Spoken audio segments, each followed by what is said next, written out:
Now, that being said, having focal dystonia is emotionally challenging for all of us. But as long as we are giving more strength to this condition by victimizing ourselves and disempowering ourselves by perceiving only negativity in our conscious mind or in our conscious world, we are holding ourselves back by seeing the whole picture and not only half or part of it. And this is very important because you have to see the whole picture, not just seeing the negative. You have to see the negative and the positive emotions. You have to actually spread awareness to the whole body instead of focusing on the limited or one part of the body, and you have to perceive the whole range of motions instead of understanding only limited range of mobility. So being observational is the key number one to start understanding the whole picture that will lead you to identify your triggers that are leading you to having those dystonic reactions. So, well, what to do?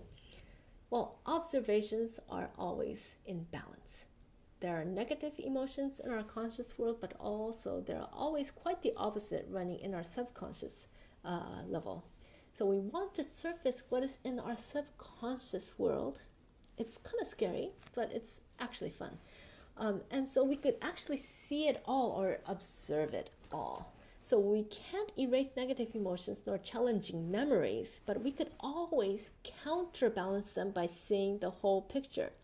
Retraining is all about counterbalancing. It's all about counterbalancing the negative emotions with the positive emotions, counterbalancing the over and under active muscles, counterbalancing the sensations that are over exaggerated, and also the unaware and the numbed sensations, and counterbalancing the small limited motions with big motions, and etc. So for me, by being honest with myself, I've also caught myself enjoying the advantages of having focal dystonia. And I have made a big point on accepting that so I could have a broader view of what is going on and so I could observe it all. That had counterbalanced my negative charge. So I could start moving straight forward instead of having that negative charge kind of pull me back. Okay, so the advantages of having focal dystonia, and you could join me with this exercise, was having focal dystonia liberated me from having to practice. I finally had excuses not to practice any longer. I had excuse for not being able to play really well anymore. I could always blame focal dystonia. I had my family members worrying about me, which made me reconnect with them in a deeper level because I got some sympathy, which is a form of connection that I've been wanting for a while since I lived so far away from them at that moment.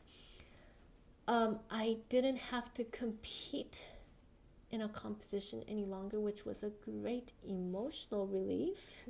It had made me connect with my deeper self as I was craving time for myself, and etc. There's a lot of different, advantages of having it. So as long as I secretly in my subconsciousness liked all the advantages of having focal dystonia, I was not gonna make myself change anything either. So I had to make a point on openly acknowledging them by saying them out loud as I did, or writing them out. So it surfaces in our perception as well. So the whole questioning made me check in with my perceptions and think over my intentions of becoming a musician. That it made me realize, and it also made me realize that the body is actually protecting itself from using a system that is not sustainable by short-circuiting it. So I just can't use them any longer.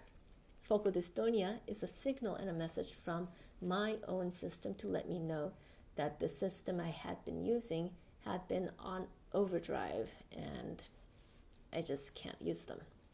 It's a change that had been brought before me to transform myself into an optimal human being and a musician that I'm meant to be.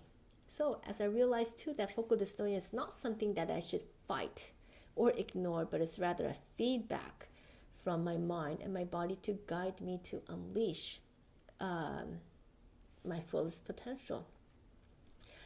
Okay, so going back to the question, is focal dystonia, or how much of focal dystonia do I think is an emotional issue? I think yes, emotion is definitely not the problem itself, but rather a guideline to get us know what we should be counterbalancing in order to move forward.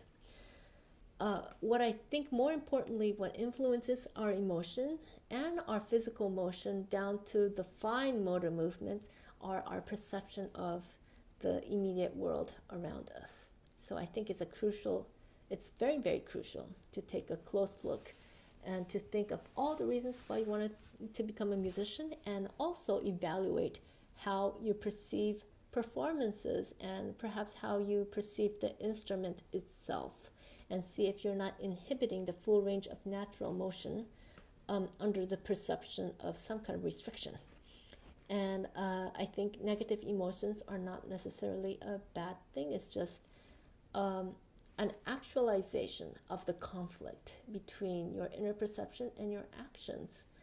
And it's supposed to make you feel uncomfortable, so you have to check in with your reality or your perceptions and make a conscious choice to surface the other side or the darker side, so you could start changing things.